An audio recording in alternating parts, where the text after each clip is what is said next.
Hi, what's up guys? This is Daniel with another Midnight Movie Trash DVD Blu-ray pickups. This time no Dollar Tree. I've stayed away from Dollar Tree lately, but I did pick up a few Blu-rays and DVDs, and some were sent to me for review. But right off the bat, The Emperor's Sword. This was sent to me for review on dropthespotlight.com. And I mean, it's a decent film. It's a samurai warrior film, and it was a cool story. I just hate reading subtitles. I'm in a point right now where I'm in a phase where I don't want to read subtitles. So that's why it took me forever to see Train to Busan. When it finally came out dubbed, I watched it and I was like, damn, I really should have seen this sooner. But moving on, I picked up I Spit on Your Grave 2.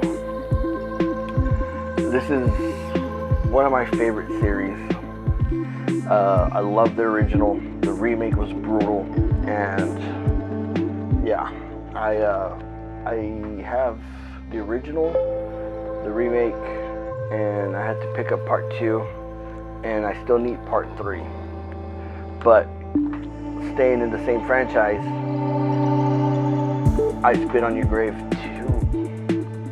Deja Vu. This is the official sequel to the original, and it's streaming right now on Tubi. If you haven't seen it, you have Tubi, check it out, or pick up a copy. You know, it's a good take for a second one.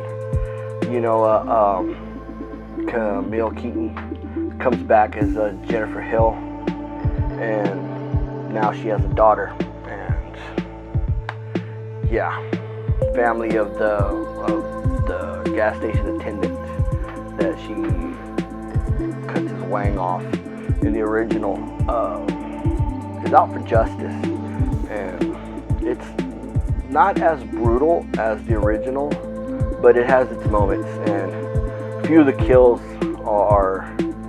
live up to the first one. So yeah, I Spit on Your Grave, Deja Vu. You know, also known as Day of the Woman. You know, it's a hard watch for some, but it's one of my favorite revenge films, and I will be covering revenge films in a separate video. Next one is Don't Breathe 2.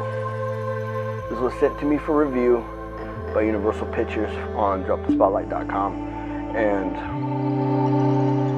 you know, it's a cool sequel. I tend to like the first one better. It's a little kind of all over the place, but you know, the man is just as vicious as he was in the first one. So this one also was sent to me for review. Old, M. Night Shyamalan's latest film, and I'm not gonna lie, I actually liked this one.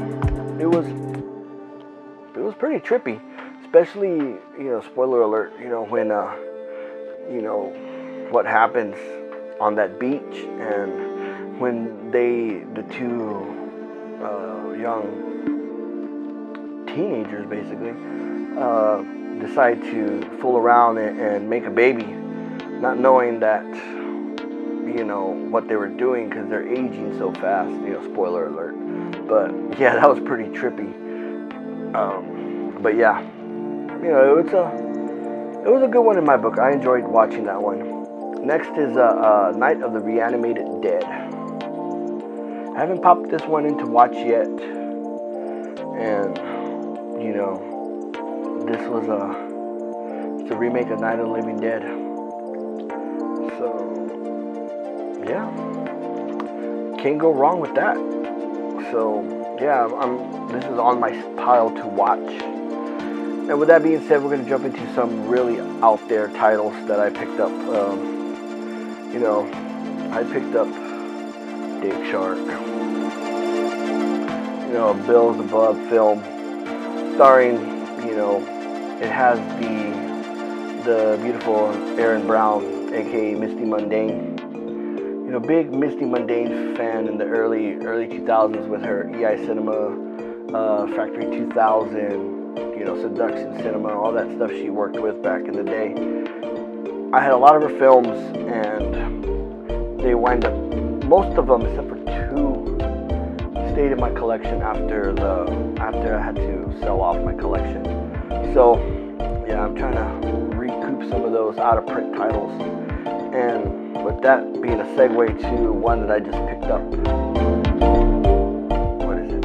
Satan's School for Lust. You know, starring Misty Mundane, Darian Kane, and Ruby LaRocca. You know, it was, you know, these were back in the day, these were some out there titles.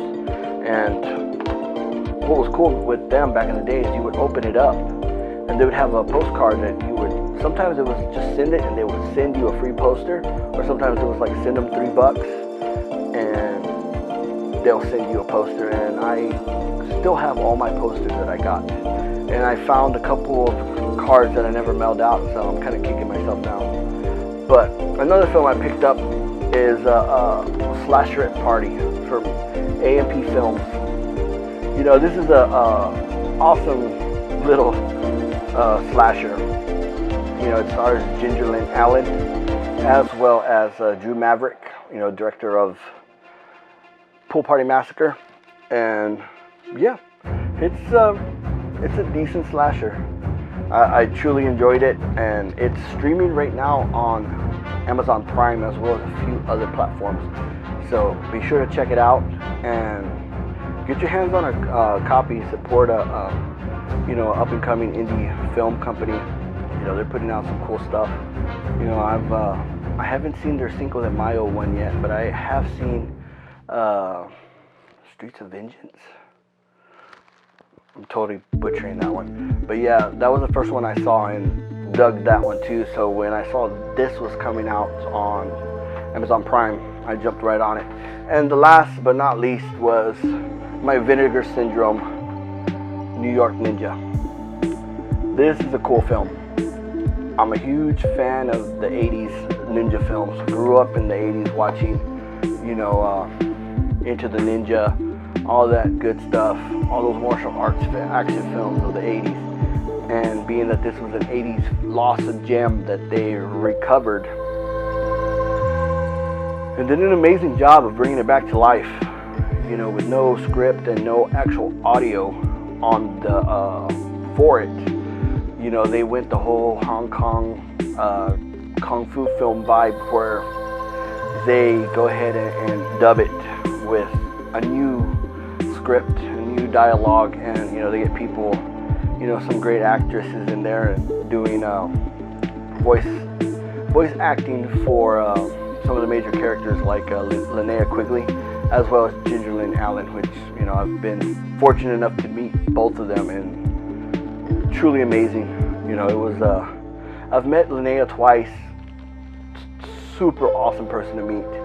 And earlier this year I was able to sit down and interview Ginger Lynn Allen, and that was an amazing experience. You know, such a iconic, you know, actress, not only from her adult side, but she's done a lot of mainstream films.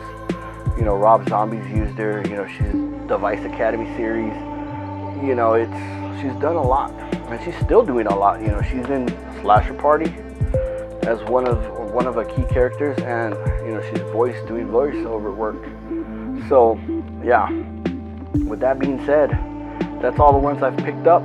I've got some more that I'm eyeballing, and I know as the filming of this video is pre-Black Friday, so I know there are a lot of Vinegar Syndrome, Synapses, all these great places to pick up movies are doing sales. So I'm gonna try to be good and stay away, but can't promise you.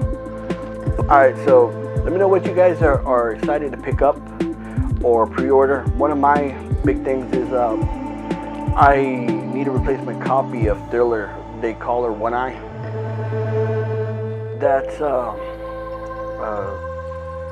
hardcore revenge film, and I sold off my copy years back, and definitely need to replace that one. That is a major video nasty, whatever you want to call it.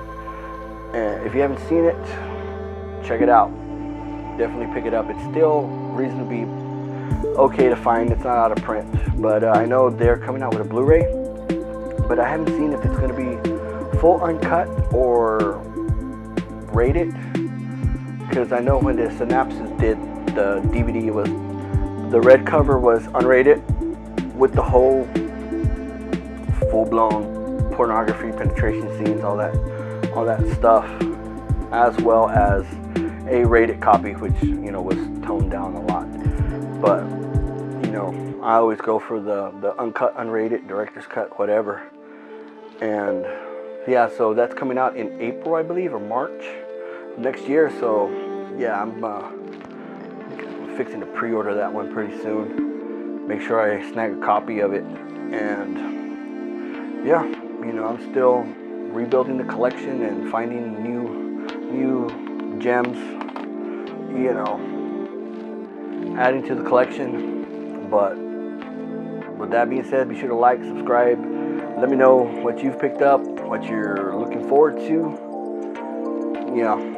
Follow me on social media. I'm very active on Instagram, building the Twitter, Facebook also. But yeah, let me know any suggestions you would like to see me cover, films, stuff like that. Thinking of bringing back the Midnight Movie Trash podcast back. Yeah, got a lot of plans, a lot of ideas I want to throw out as content creation. But till next time, see ya.